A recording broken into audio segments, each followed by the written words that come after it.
Hi all, അസ്സലാമു അലൈക്കും. Welcome back to Silna's kitchen. ഇന്നത്തെ റെസിപ്പി ഭയങ്കര വെറൈറ്റി ആയിട്ടുള്ള നല്ല ടേസ്റ്റി ആയിട്ടുള്ള ഒരു അടിപൊളി ഈവനിങ് സ്നാക്സിന്റെ റെസിപ്പിയാണ്. നല്ല സിമ്പിളാണ് ഇത് തയ്യാറാക്കി എടുക്കാനായിട്ട്. കുട്ടികൾക്കും വലിയവർക്കൊക്കെ ഒരുപാട് ഇഷ്ടാവുന്ന നല്ല അടിപൊളി ഐറ്റം ആണ്. അപ്പൊ ഇതെങ്ങനെയാണ് തയ്യാറാക്കുന്നതെന്ന് അറിയാനായിട്ട് വീഡിയോ സ്കിപ്പ് ചെയ്യാതെ മുഴുവനായിട്ടൊന്ന് കണ്ടു നോക്കണേ. റെസിപ്പിയിലോട്ട് കിടക്കുന്നതിന് മുമ്പായി സിൽനാസ് കിച്ചൺ ചാനൽ ആദ്യമായിട്ട് കാണുന്നവരാണെങ്കിൽ പ്ലീസ് ഒന്ന് സബ്സ്ക്രൈബ് ചെയ്തേക്കണേ. ഒപ്പം തന്നെ ഈ വീഡിയോസ് നിങ്ങൾക്ക് ഇഷ്ടപ്പെടുകയാണെങ്കിൽ ഒരു ലൈക്ക് ചെയ്ത് ഷെയർ ചെയ്ത് സപ്പോർട്ട് ചെയ്യാനും മറക്കരുതേ. ഇനി നമുക്ക് ഇതെങ്ങനെയാണ് തയ്യാറാക്കുന്നതെന്ന് നോക്കാം. ഇതിനായി ആദ്യം തന്നെ 3 ഉരുളക്കിഴങ്ങ് തൊലിയൊക്കെ കളഞ്ഞതിന് ശേഷം നല്ലപോലെ കഴുകി എടുത്തിട്ടുണ്ട്. ചെറിയ ഉരുളക്കിഴങ്ങാണ് ഞാനിവിടെ എടുത്തിട്ടുള്ളത്. ഇനി ഇതുപോലെ നല്ല വട്ടത്തിൽ നൈസായിട്ടൊന്ന് കട്ട് ചെയ്തിട്ടെടുക്കണം. ഞാനിവിടെ 2 ഉരുളക്കിഴങ്ങ് ഇതേപോലെ കട്ട് ചെയ്തെടുത്തിട്ടുണ്ട്. ഇത്രയും തന്നെ മതിയാവും. ഒരെണ്ണം ഞാൻ മാറ്റി വെക്കുകയാണ്. ചെറുതായതുകൊണ്ടാണ് 2 വേണ്ടി വന്നത്. വലുതാണെന്നുണ്ടെങ്കിൽ ഒരെണ്ണം മതിയാവും. ഇനി ഇത് കട്ട് ചെയ്തെടുത്തതെല്ലാം ഒരു പാത്രത്തിലേക്ക് മാറ്റുന്നുണ്ട്. ഇനി നമുക്ക് ഈ ഒരു കിഴങ്ങിന് ആവശ്യമായിട്ടുള്ള ഉപ്പിട്ട് കൊടുക്കാം. പിന്നെ വേണ്ടത് ഇതിലേക്ക് എരിവിന് ആവശ്യമായിട്ടുള്ള മുളക് പൊടിയാണ്. ഒരു 1/4 സ്പൂൺ അളവിലാണ് ഇട്ട് കൊടുക്കുന്നത്. അത് ഓരോരുത്തർക്കും എരിവിനനുസരിച്ചിട്ട് ഇട്ട് കൊടുക്കാവുന്നതാണ്. ഇനി ഇത് ഉരുളക്കിഴങ്ങിൽ നന്നായിട്ടൊന്ന് തേച്ച് പിടിപ്പിക്കാം.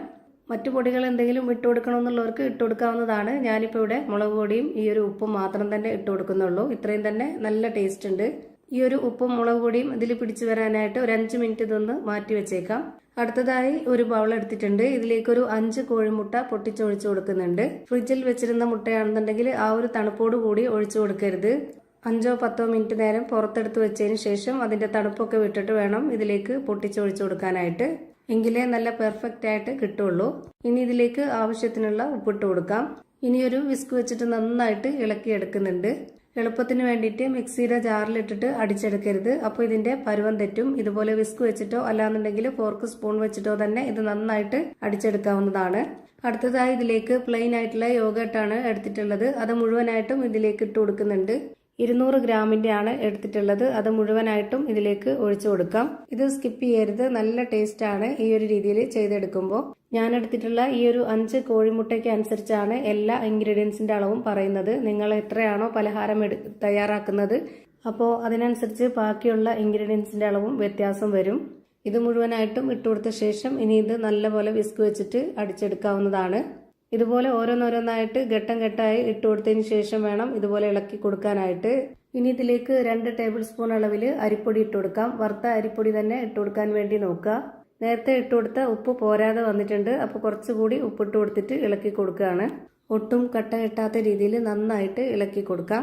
ഇനി അടുത്തതായിട്ട് ഇതിലേക്ക് വേണ്ടത് സബോള, തക്കാളി, പച്ചമുളക്, ഉണക്കമുളക്, കറിവേപ്പില ഇത്രയുമാണ്.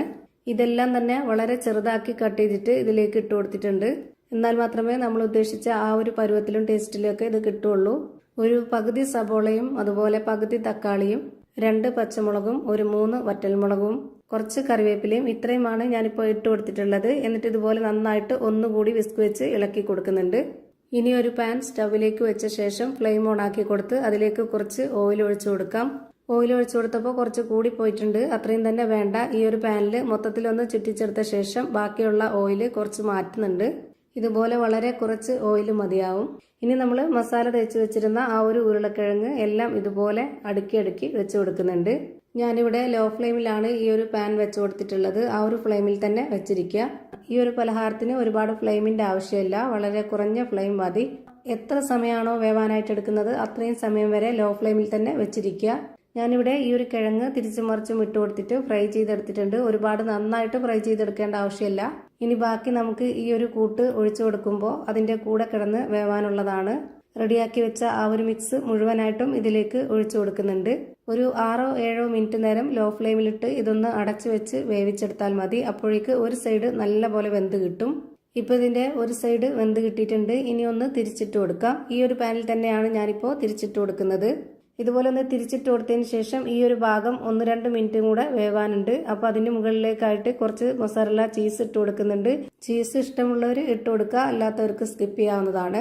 പക്ഷേങ്കിൽ ഇതിന്റെ ഒരു പ്രത്യേക ടേസ്റ്റും ഒരു വെറൈറ്റിയും എന്ന് പറയുന്നത് ഈ യോഗട്ടും ഈ ഒരു ചീസൊക്കെ വരുന്നതാണ്. ഭയങ്കര സിമ്പിളായിട്ട് പെട്ടെന്നൊരു ഗസ്റ്റ് ഒക്കെ വരുന്ന സമയത്ത് നമുക്ക് തയ്യാറാക്കി കൊടുക്കാൻ പറ്റുന്ന ഒരു അടിപൊളി ഐറ്റമാണ്. കുട്ടികൾക്കൊക്കെ ഒരുപാട് ഇഷ്ടാവുന്ന ഒരു ഐറ്റമാണ്. ഇനി ഇതിന്റെ മുകളിലേക്കായിട്ട് കുറച്ച് പച്ചമുളകും ഉണക്കമുളകും കറിവേപ്പിലയും കട്ട് ചെയ്തത് ഇട്ട് കൊടുക്കുന്നുണ്ട്. ചെറുതായിട്ട് പൊടി പൊടിയായിട്ട് അരിഞ്ഞാണ് ഇതിലേക്ക് ഇട്ട് കൊടുക്കുന്നത്. കാണാനൊരു ഭംഗിക്ക് വേണ്ടിയിട്ടാണ്. ഒരു 2-3 മിനിറ്റ് നേരം ലോ ഫ്ലെയിമിൽ വെച്ചിരുന്നാൽ മതി. അപ്പോൾ ഇതിൻ്റെ 2 സൈഡും ഒരുപോലെ ഇപ്പോൾ വെന്ത് കിട്ടിയിട്ടുണ്ട്. ഇനി നമുക്കിത് ചൂടോട് കൂടിയോ ചൂടാറിയോ എങ്ങനെ വേണമെങ്കിലും കഴിക്കാവുന്നതാണ്. നല്ല ടേസ്റ്റി ആയിട്ടുള്ള ഒരു അടിപൊളി പലഹാരമാണ്. നമുക്ക് ഇഷ്ടമുള്ള ഏത് ഷേപ്പിൽ വേണമെങ്കിലും കട്ട് ചെയ്തെടുത്ത് കഴിക്കാവുന്നതാണ്. ഭയങ്കര സോഫ്റ്റ് ആയിട്ടുള്ള പഞ്ഞ് പോലെ ഒരു അടിപൊളി പലഹാരമാണ്. ഞാനിപ്പോൾ ഇവിടെ കട്ട് ചെയ്തെടുത്ത് കാണിക്കുന്നുണ്ട്. അതുപോലെ തന്നെ അതിൻ്റെ അകം എങ്ങനെയാണ് ഇരിക്കുന്നതെന്ന് അറിയാനായിട്ട് ഇതൊന്ന് പൊട്ടിച്ചും കാണിക്കുന്നുണ്ട്. അപ്പോൾ ഇത്രയേ ഉള്ളൂ ഇന്നത്തെ വീഡിയോ ഇഷ്ടമായാൽ ലൈക്ക് ചെയ്യാനും കമൻറ്റ് ചെയ്യാനും ഷെയർ ചെയ്യാനും മറക്കരുത്. അതുപോലെ തന്നെ ഞാനിടുന്ന പുതിയ വീഡിയോസ് നോട്ടിഫിക്കേഷനായിട്ട് കിട്ടുന്നതിന് വേണ്ടി സബ്സ്ക്രൈബ് ചെയ്ത് ബെല്ലൈക്കൺ അമർത്തി അതിൽ ഓൾ എന്ന ഓപ്ഷൻ എനേബിൾ ചെയ്ത് കൊടുക്കാനും മറക്കരുത്. പുതിയൊരു വീഡിയോയുമായി വീണ്ടും വരും. Thank you for watching.